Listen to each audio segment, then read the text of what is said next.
Merci d'être avec nous sur Radio J comme tous les matins et le mardi, vous le savez, c'est la chronique de Yom Tov Khalfon. Il est avec nous en direct d'Israël. Bonjour Yom Tov. Bonjour Ilana. Merci et ravi de vous retrouver ce matin. Alors ce matin, Yom Tov, vous souhaitiez revenir sur ce 2 poids, 2 mesures. C'est ce qu'a dit le ministère israélien des Affaires étrangères qui a réagi aux récentes déclarations du pape qui a dénoncé la cruauté d'Israël. La cruauté d'Israël concernant les enfants palestiniens et je félicite le ministère des Affaires étrangères israélien d'avoir eu cette fois-ci une réponse assez, j'ai envie de dire, dynamique et détaillée. Et le ministère des Affaires étrangères israélien n'a pas eu peur de remettre un petit peu le pape en place sur ces mots-là, puisqu'il dit, je rappelle, le pape a parlé d'enfants palestiniens qui, par cruauté, ont été tués par des bombardements israéliens. Mais Israël lui a dit, mais attendez, où était votre compassion, où est votre compassion lorsqu'il s'agit des enfants israéliens qui sont tués, qui sont eux tués intentionnellement, et c'est toute la différence entre les deux parties ici. Vous savez, autour des enfants palestiniens, il y a une sorte d'imaginaire qui est en train de se développer chez le pape, mais aussi lorsqu'on voit dans les médias. Moi, j'ai remarqué par exemple que dans les médias, on parle souvent des enfants palestiniens dans les victimes. On ne parle jamais lorsqu'on décompte les victimes des enfants israéliens. Comme si il y a une sorte d'imaginaire de vouloir de dire les Juifs tuent les enfants palestiniens, en ramenant presque à une époque où on disait que les Juifs tuaient des enfants chrétiens pour faire du pain azim, vous savez, avec le sang des enfants chrétiens. Une sorte d'imaginaire antisémite qui se développe autour de ça, ignorant la différence, et ce fameux 2 poids 2 mesures, c'est que Israël se défend à Gaza face à une organisation terroriste qui prend les enfants en bouclier humain. Et Israël ne cherche pas à tuer des enfants. À l'inverse, nos ennemis, eux, cherchent à tuer nos enfants. Il y a encore quelques jours, il y a une école dans la banlieue de Tel Aviv qui a été détruite totalement sous un missile outil. Si ce missile n'avait pas été envoyé à 4 heures du matin, mais 3 heures ou 4 heures plus tard, lorsque les enfants étaient à l'école, ça aurait été des centaines d'enfants qui seraient morts sous ce missile.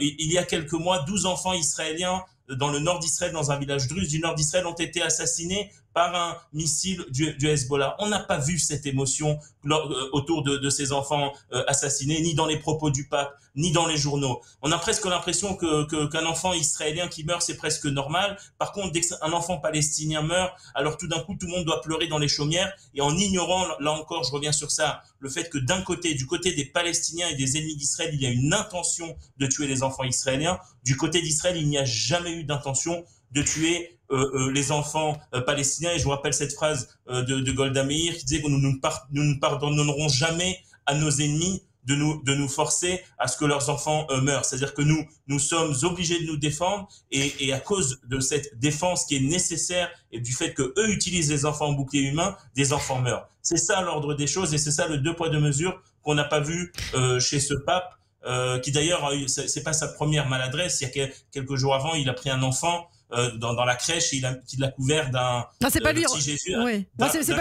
C'est pas lui qui l'a couvert, mais il a été pris en photo, effectivement. Il a été pris en photo avec un enfant, avec un kéfier palestinien représentant l'enfant Jésus, alors que tout le monde sait que Jésus n'était pas palestinien, mais il était juif.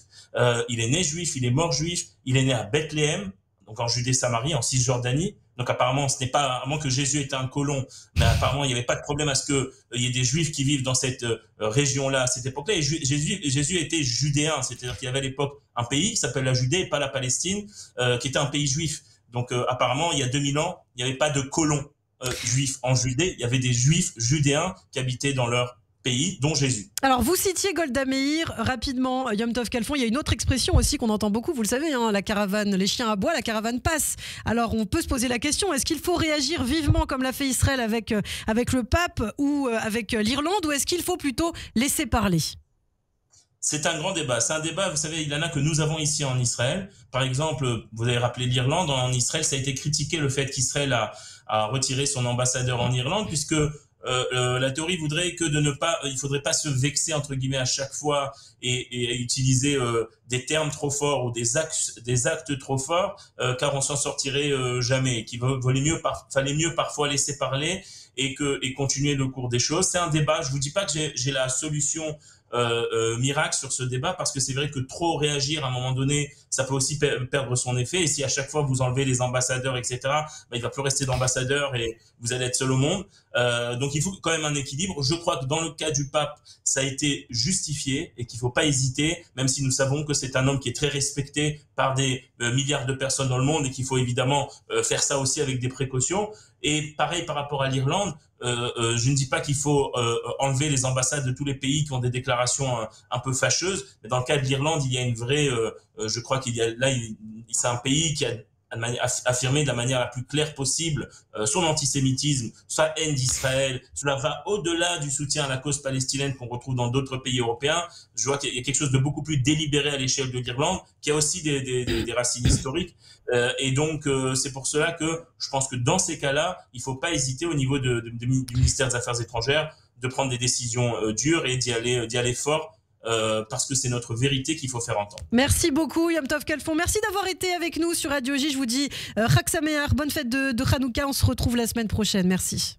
Hanouka Sameach à vous aussi.